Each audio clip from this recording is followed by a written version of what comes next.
over to you. When we probably should start with the absentees. Injuries are a theme, unfortunately, none more so than your captain, Dan Biggar. How much of a blow? Yeah, you're right with the injuries. It's yeah, we hadn't planned on changing the captain, but obviously with Dan's injury, that's something that we'll be looking at in the coming days. But it's been an interesting squad selection with a number of injuries, unfortunately.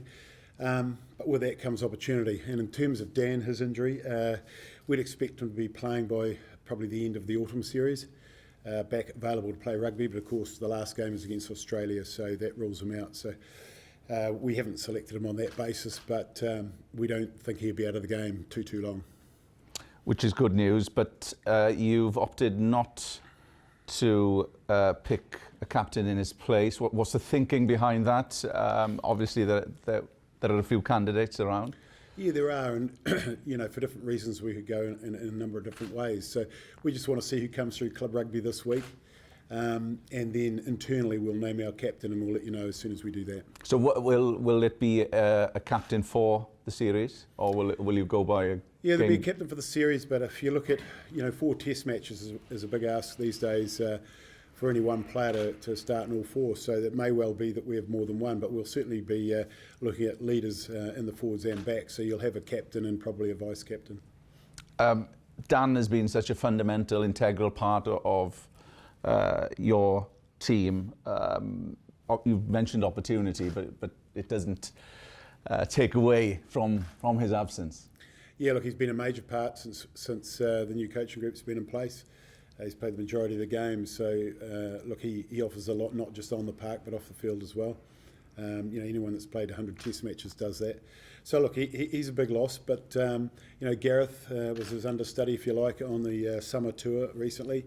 Played very well in that second test, the famous victory there. So look, it's an opportunity for him. He's coming off a bit of a knock himself, but hopefully he'll be right this weekend. And then, it was it was an interesting selection to look at who would partner up with Gareth because of the injuries that we have in the back 3. So you take Liam Williams out, it's looking at the options at fullback with Lee Halfpenny coming back from not a lot of rugby as well. So, we're making sure that we've got players that can play more than one position. So we've selected 2 10s that can play 15, and Reece Priestland is currently playing 15. So it gives us that extra bit of backup in terms of our preparation, but also on test match day. So then when you look at another 10 in Sam Costello versus, say, a Callum Sheedy, Callum obviously, if we select the Callum, he goes back after a Tuesday. So that counted against him, and I've had that discussion with him. Sam's a young guy that we've had in the environment before on a couple of occasions. We invite young players in from time to time, and he's done exceptionally well in the environment. So it's just another opportunity for him to grow and learn a bit more, and we'll see whether or not game time comes for some of these youngsters, but we'll play that by ear. 5 players who've yet to receive international caps. If you break them down, the Scarlets trio, Josh obviously was picked against Scotland before being struck down by a few injuries in the past year and a half. And then the young halfbacks, if you mention those firstly. Yeah, Josh... Look, it was really cruel. He's been selected in the squad twice, and once he was injured in the club round the weekend before coming into camp, so he wasn't able to join us. And of course, he was named on a Tuesday. Had the accolades of his teammates applauding him in the team announcement, and an hour later he was stretchered off the training field with a ruptured Achilles. So that was devastating for him and the team at the time. So to see him back on the field playing, we want to get him back in the environment. He's a player that we've selected who we know can play all 3 back row positions. And so we'll have a good look at him up close, and we think that he deserves another opportunity. And this is the time to do it. 6 Nations and beyond, we know what's coming, and that's all about winning tournaments. So that's an opportunity for him. The halfbacks, we've been monitoring a number of halfbacks for a long time outside of the 3 we've used recently. And Gareth, 67 odd test matches, we know what he can and can't do. It's an opportunity to have a look at Dane, who we feel has been playing well last season, and the cameos this year. So we'll have a look at him up close. And Reece Webb, well documented, he's playing well. Again, we know what Reece and Gareth can do, and this is an opportunity to have a look at a youngster ahead of the World Cup. Just the other 2, both having come through the 20s programme. albeit Rio's probably had a bit more rugby than Joe Hawkins, but what's the thinking behind those two? Yeah, again, when we looked at the midfield, we've got 3 of the 4 that we took to South Africa. Unfortunately, an injury to Johnny Williams, who was playing well at the time. I had a good chat to Jonathan Davies. You know, we know everything that Jonathan can do for this. For young Joe, it's an opportunity to get into the environment again, to look at the work required to play at this level of the game. And we think he's an exciting young talent. He did very well with the 20s. He's a leader. He can also play 10. So he's got a skill set there which he can bring to that inside centre position, which not all of our players have. So he's one for the future, and we're going to have a very good close look at him. Rio, I'm not sure if you're aware, but he trained with us before we went to South Africa, along with Ryan Combier. So we know a lot about those two. And he just gets the nod in terms of he's got exceptional pace, a great step, acceleration. You saw that in a couple of games this year already for the Dragons. He did well in our internal match that we had before going to South Africa, and he's quite good in the air as well. And at the test level, obviously, without the ball, and the aerial game is huge. Just 2 that haven't made the cut, that are more obviously, Rhys Carre and Ross Moriarty as well. How close were they to the squad? Yeah, two phone calls last night. Rhys went to South Africa. He was given a brief really coming back from South Africa as to what we expected from him in terms of just general conditioning, getting himself in the right shape to play international rugby, and he's fallen short of that, and so he's got a lot of hard work to do with his club. He's having some big moments in games, which is clear for everyone to see, but at test level it's about 60 minutes or 20 minutes of intense rugby, and the levels of conditioning that you have to get to survive in our camps. He hasn't quite reached those. In terms of Ross, yeah, that was a tough conversation because Ross has come back from injury. He's a hard-nosed player. We all know what Ross has done, 50-odd test matches. But again, this was the last opportunity for us to have a look at a few others, and we've got some quality players, and 1 or 2 good ones we're always going to miss out. But it's not as if we've selected the squad with a view of, is Ross good enough to play test rugby? We know he is, but we need to learn more about others, and he knows his target is the Six Nations. We've asked him to work on a couple of things in his game, which he'll go away and work hard at, I know. Just a final one then, from the theme that you're saying, this is the last chance for some players to shine and for you to have a view on them. Where does the experiment end, and where does the performance start? The experiment has ended on the park in terms of, and we said that after Italy, and you saw that in South Africa, and you'll see that in this series. We'll be putting out strong teams. But when you've got a squad of 35, 36 players, we'll probably bring another young one in to train with us. It's also about development, and you don't have to play rugby to be development. There's a stage from playing club footy or being a top age grade player, and then getting in, rubbing shoulders with the big boys in training. And a lot is learnt there as well in terms of the intensity of the training sessions, which, to be quite honest, is probably double that of a club training session.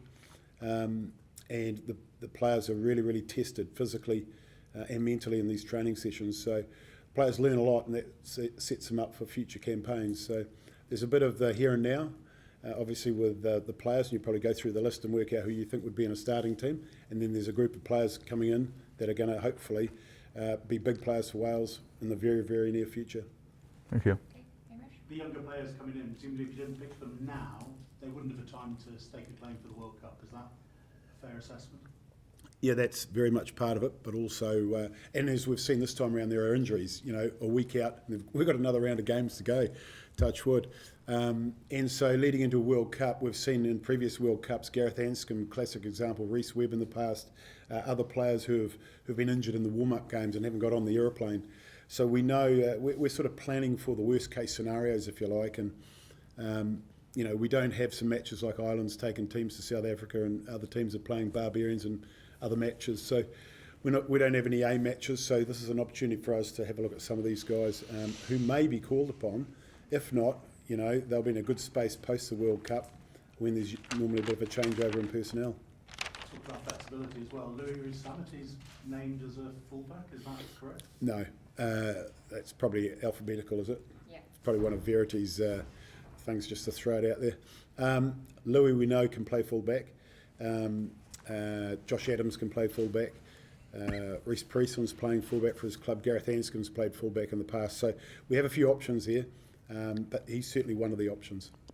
The experienced people coming back after a long period of not playing, you obviously class is permanent, as they say. How nice is it to have those guys back? Yeah, really good.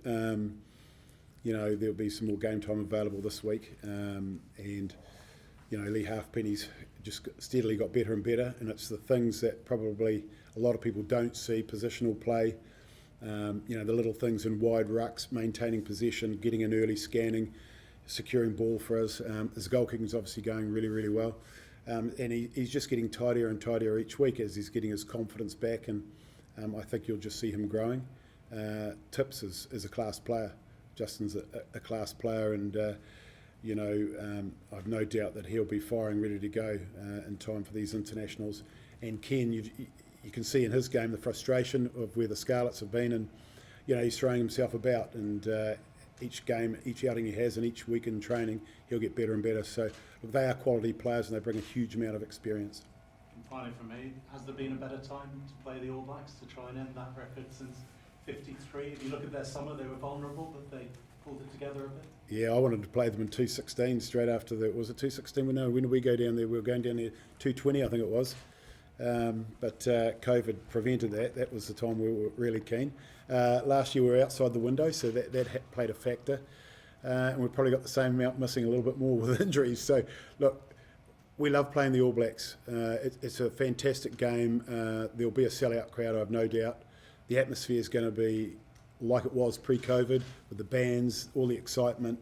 So I'm really, really looking forward to it. I know the players will be looking forward to it. It's an opportunity to create some history, and we were hell-bent on doing that in South Africa, and we'd dearly love to create some history in that match. So it's one we're all excited about. We've got a couple of weeks to prepare for that come Monday. So really, really exciting times. Well, where are they? Defeated by Ireland, a few sort of glimpses of vulnerability there. Yeah, that was, over a month ago, wasn't it? A couple of months ago.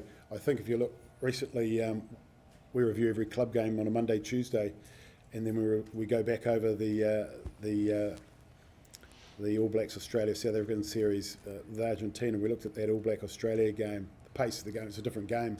It's a different game to what we're playing at the moment. So we've got a hell of an adjustment period in 2 weeks just to play with the intensity and the speed that they play at.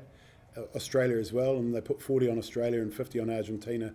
And I think since the changes they've made and their backroom staff, and they've settled on a squad, it looks a pretty exciting squad to me, and any team that can put 50 and 40 on those two sides are probably going to be a dangerous animal. Matt? Well, just go back to Josh McLeod, obviously very familiar with him, having worked in the past, got a lot of sort of historical data on him, I guess. Has that sort of given him the nod ahead of someone like Thomas Young, who's man of the match on Saturday? Yeah, well, they're two different players. So one covers the back row, and one's the 7. So Thomas was up against Tommy Raffel and Jack Morgan, and we've gone with the other two. I think if you look at the Josh Navidi type of player, we think in Josh McLeod, he's potentially that type of player. Also Justin Tipuric, I think, can play more than just 7. I think he can play 6, and he can play 8 as a pinch as well. And you mentioned the aerial game of Rio Dyer being a positive. Is that where someone like Keelan Giles perhaps fell a little bit short? Yeah, look, they're both very quick, explosive. Rio's got a little bit more size, and in the modern game, there's no getting away from it. There are a lot of big blokes out on the park. But look, they're both quick. One's playing on the left, one's playing on the right. When we look at the makeup of the squad, where we go, experience, all those sorts of things, and the difference between club rugby and the requirements of test rugby, we've given him the nod. And just lastly, you mentioned a lot of these younger guys have been in before unofficially. What is the difference between being called up officially and just coming in for a few days to train? A lot of kit. They'll look pretty good.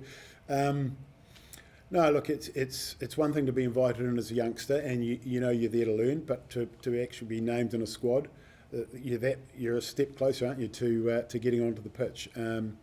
So look, he'll now, all those players that have been selected will come in as senior Welsh rugby players. So it's up to them now to take it to the next stage, and that is perform very, very well in the camp environment, and they all get that opportunity starting Monday. Okay, we'll leave the live section there and